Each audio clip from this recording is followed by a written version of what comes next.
Hey guys, welcome back to my channel crazy Duniya vlogs. మీరు కనుక నా ఛానల్ని ఫస్ట్ టైం చూస్తున్నట్టయితే నా ఛానల్లో ఇంకా చాలా వీడియోస్ ఉన్నాయి, ఒకసారి చూడండి. నచ్చితేనే సబ్స్క్రైబ్ చేసుకోండి. నేనైతే ఛానల్ స్టార్ట్ చేసి 2 years అవుతుందన్నమాట. ఎవ్రీ ఇయర్ శ్రావణ మాసం రాగానే ఛానల్లో అయితే ఏదో ఒక మంచి ఇంట్రెస్టింగ్ వెజ్ రెసిపీ అప్లోడ్ చేస్తాను. నార్మల్గా ట్రావెల్ వ్లాగ్స్ ఎక్కువ చేస్తాను, కుకింగ్ వీడియోస్ వచ్చేసి షార్ట్స్లోనే ఎక్కువ అప్లోడ్ చేస్తాను అనమాట. బట్ శ్రావణ మాసం స్పెషల్ లేకపోతే ఏంటో నాకు తెలియదు, కానీ శ్రావణ మాసం రాగానే ఒక మంచి వెజ్ బిర్యానీతోని ఒక మంచి రెసిపీ ఇట్లా షూట్ చేయాలనిపిస్తుంది నాకు. సో అందుకే ఇప్పుడైతే ఇదైతే ఒక కుకింగ్ వీడియోని లాస్ట్ వరకు చూడండి. ఒక మంచి రెసిపీ అయితే ట్రై అవుట్ చేస్తున్నాను. యాక్చువల్లీ ఒకసారి గెట్ టుగెదర్ అయినప్పుడు ఇది కర్రీలాగా ట్రై చేసా, but I just wanted to try it as biryani. So నేను కూడా ఫస్ట్ టైం చేస్తున్నా ఈ బిర్యానీ. కర్రీ కూడా అనుకోలేదు నేను అసలు అంత మంచిగా టర్న్ అవుట్ అవుతుందని చెప్పేసి. ఆ రోజే ఫస్ట్ టైం నేను కర్రీ కూడా ట్రై చేయడము.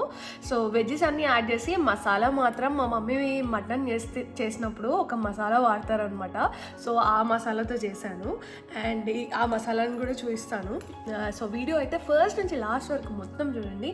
నాకు తెలిసి మీకు ఈ రెసిపీ బాగా నచ్చుతుందని అనుకుంటున్నాను. Let's get into the video. I think ఒక వెరీ క్లియర్ ఇంట్రో అయితే ఇచ్చేసాను కదా. ఇప్పుడైతే డైరెక్ట్ రెసిపీలోకి జంప్ చేసేద్దాము.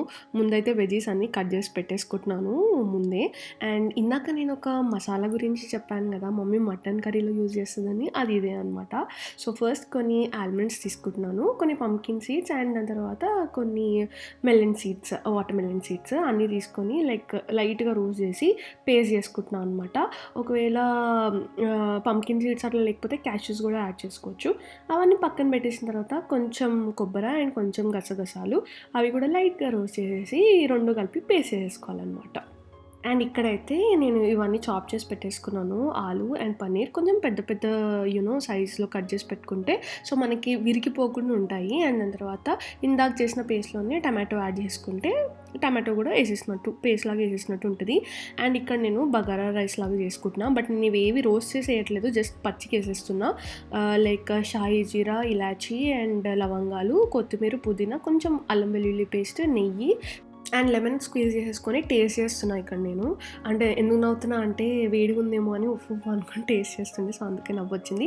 సో సీ సాల్ట్ ఉండాలన్నమాట మనకి. వాటర్ అయితే నార్మల్ ఉప్పు ఉండొద్దు, లైక్ లిటరలీ సీ సాల్ట్ ఉండాలి, అప్పుడే పర్ఫెక్ట్గా అవుతుంది బిర్యానీ. లైక్ ఓవరాల్గా తింటుంటే మనకి ఫ్లేవర్ బాగా వస్తుంది. అండ్ ఇక్కడైతే కర్రీ రెసిపీలోకి స్టార్ట్ చేద్దాము. ఫస్ట్ ఆయిల్ వేసుకొని నేను ఆలుని ఫ్రై చేసుకుంటున్నాను. లైక్ ఫ్రై చేసి ఏం పక్కకు తీయట్లేదు, జస్ట్ లైక్ ప్యాన్ ఫ్రై లాగా చేసుకుంటున్నాను. అండ్ ఇక్కడ ఇందాక మనం మసాలా ఫస్ట్ అవన్నీ తీసుకొని పక్కన పెట్టుకున్నాంగా, దాన్ని టమాటో యాడ్ చేసి పేస్ట్ లాగా చేసుకుంటున్నా. ఆలు ఇప్పుడు మీరు ఇందులో చూస్తున్నారు కదా, లైక్ కొంచెం బ్రౌనిష్ కలర్ వచ్చింది, ఫ్రై అయ్యిందన్నప్పుడు పన్నీర్ యాడ్ చేసేసి మిగతా స్పైసెస్ యాడ్ చేసేస్తున్నా. పన్నీర్ తొందరగా కుక్ అవుతుంది కదా, సో అంత ఫ్రై చేయాల్సిన అవసరం లేదనమాట. ఇక్కడైతే నేను ఉప్పు, కారం, పసుపు, అల్లం వెల్లుల్లి పేస్ట్, కొన్ని గ్రీన్ చిల్లీస్ యాడ్ చేసి మిక్స్ చేసుకుంటున్నాను బాగా. అండ్ దాని తర్వాత ఇక్కడైతే నేను గ్రీన్ పీస్ యాడ్ చేస్తున్నాను అనమాట. సో గ్రీన్ పీస్ బాగా నచ్చిన వాళ్ళకి నేను చూపించినంత క్వాంటిటీ యాడ్ చేసుకోవచ్చు, లైక్ 1 కప్ అంతా, లేకపోతే కొంచెమైనా యాడ్ చేసుకోవచ్చు, లేకపోతే యాడ్ చేసుకోకపోయినా ఏం కాదు. దాని ప్లేస్లో క్యాష్యూస్ యాడ్ చేసుకోండి. అండ్ ఇక్కడ ఇందాక చేసిన పేస్ట్ వేసుకొని నేను బాగా మిక్స్ చేస్తున్నా. సో మీకు ఫస్ట్ అనిపించవచ్చు ఆయిల్ ఎక్కువ వేసేసానని. సో నేను ముందు దాని గురించి ఆలోచించే ఫస్ట్ ఆయిల్ ఎక్కువ వేసేసా, సో దట్ ఆనియన్ ఫ్రై అవుతుంది. అండ్ దాని తర్వాత ఈ పేస్ట్ వేసిన తర్వాత కూడా నా కర్రీ అడుగంటకుండా ఉంటుందన్నమాట. సో ఒక 10 minutes మనం కర్రీని కుక్ చేసేసుకుందాము. అండ్ దాని తర్వాత కొన్ని వాటర్ యాడ్ చేసేస్తాము యాజ్ పర్ గ్రేవీ. మనం ఎంత బిర్యానీ చేసుకున్నా లైక్ కొంచెం గ్రేవీ బేస్డ్ ఉండాలి కదా, సో అందుకే వాటర్ యాడ్ చేసేస్తున్నా. అండ్ ఇక్కడ నేను 2 spoons ఆఫ్ కర్డ్ యాడ్ చేస్తున్నా. నేను ఇట్లా కొంచెం లంప్లాగా వేసేసా, కలుపుకోవడానికి కొంచెం ప్రాబ్లం అవుతుంది. మంచిగా ఇట్లా బౌల్లో వేసుకొని వాటర్తో విస్క్ చేసుకొని దాని తర్వాత యాడ్ చేయండి. అండ్ ఇక్కడ 1 whole tablespoon ఆఫ్ నేను గరం మసాలా యాడ్ చేస్తున్నా. ఇది హోమ్ మేడ్ అనమాట. Home made ginger garlic paste, garam masala add చేస్తే అసలు ఏ కర్రీ చేసినా బిర్యానీ చేసినా దాని ఫ్లేవర్ నెక్స్ట్ లెవెల్లో ఉంటుంది. దాని తర్వాత కొంచెం coriander powder and chaat masala add చేసేసి ఇంకా స్టవ్ ఫ్లేమ్ అంతా చిన్నగా పెట్టేస్తున్నా ఇక్కడ నేను. ఇట్లా అయినాయి ఎయిర్ ఫ్రైయర్లో చేస్తే, అందుకే old method is the best method అంట నేను. ఇవన్నీ ఏందో కథలు పడుతూ ఉంటారు. I know it is healthy, but చూడండి ఎట్లా అయినాయి అది. బట్ వేసైతే చూద్దాము. అన్నీ సన్నగానే కట్ చేసిన, అన్నీ ఈవెన్గానే కట్ చేసిన, కొన్ని అయినాయి కొన్ని కాలేవు. నా బాధంతా మొన్నేదో వీడియోలో చూసి ఇట్లా బరిస్తా ఎయిర్ ఫ్రైయర్‌లో చేస్తే పర్ఫెక్ట్‌గా వస్తదని చెప్పి అట్లే ట్రై చేస్తే బిస్కెట్ అయింది. అదనమాట అక్కడ నా ఫ్రస్ట్రేషన్. అండ్ ఇక్కడ మన రైస్ అయిపోయింది. వామ్ మీదకి రాకముందే నేను ఆఫ్ చేశా. అంటే 90% కుక్ చేసుకున్నా. మిగతాది ఒక 10% దమ్ చేద్దామని. అండ్ ఇక్కడ లేయరింగ్ స్టార్ట్ చేశా. ఇంకెట్లాగో చేసాం కదా అని చెప్పేసి బ్రౌన్ ఆనియన్స్ లేయర్ చేయడం స్టార్ట్ చేస్తున్నా. ఆ ఒక లేయర్ వేసుకొని నెయ్యి వేసేసి అండ్ దాని తర్వాత ఫస్ట్ ఒక లేయర్ రైస్ యాడ్ చేస్తున్నా. మళ్ళీ దాని తర్వాత దాని మీద నుంచి నెయ్యి వేసుకొని కొత్తిమీర వేసుకొని మళ్ళీ బ్రౌన్ ఆనియన్స్ వేసుకొని ఇట్లా 2 లేయర్స్ లాగా చేసుకున్నాను అనమాట.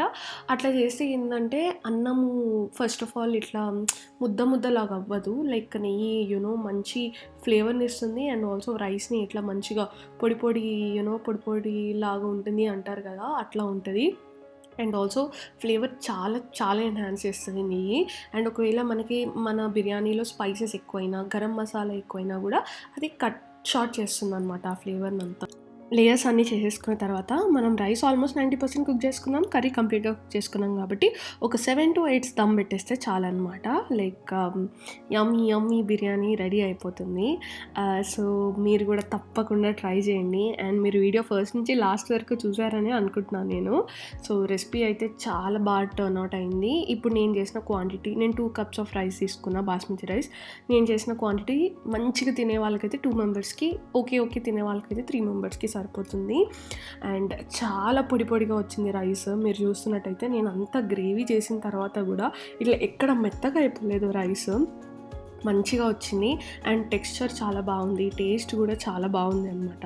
సో నేను ఇక్కడ అదే చెప్తున్నా. సో బిర్యానీ అనగానే అది వెజ్ అయినా నాన్ వెజ్ అయినా మనకి పక్కన 2 ఉండాలి కదా, lemon and onion.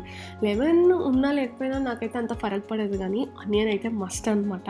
And coke, Thums Up. ఈ మధ్య కొంచెం డ్రింక్స్ తక్కువ చేశాను కాబట్టి తాగట్లేదు, కానీ అదర్వైజ్ మంచి చికెన్ బిర్యానీ ఉంటే నాకైతే థమ్స్ అప్ పక్క తాగాలనిపిస్తుంది. సో మీకు తాగాలనిపిస్తే నాకైతే కామెంట్ చేసి చెప్పేయండి కింద. అండ్ ఇదైతే టేస్టింగ్ టైమ్ యాక్చువల్లీ చాలా వేడిగా ఉంది. 7 minutes లో ఫ్లేమ్లో పెట్టి వదిలేసాను. అండ్ దాని తర్వాత 10 minutes దాన్ని జరపలేదనమాట, కదపలేదు. 10 minutes తర్వాత ఇంకా దమ్ అవ్వనిచ్చి తీసేసా, లైక్ స్టవ్ ఆఫ్ చేసిన తర్వాత. అండ్ దాని తర్వాత టేస్ట్ చేస్తే ఉండింది గైస్, దాని టేస్ట్ అసలు చాలా చాలా బాగుంది. మీరు తప్పకుండా ట్రై చేయాలి ఈ రెసిపీ. అండ్ మీకు ఇట్లాంటి ఇంకా చాలా ఇంట్రెస్టింగ్ రెసిపీస్ చూడాలి అనుకుంటే కింద కామెంట్స్లో చెప్పండి. అండ్ ఆల్సో ఛానల్ని సబ్స్క్రైబ్ చేసుకోండి.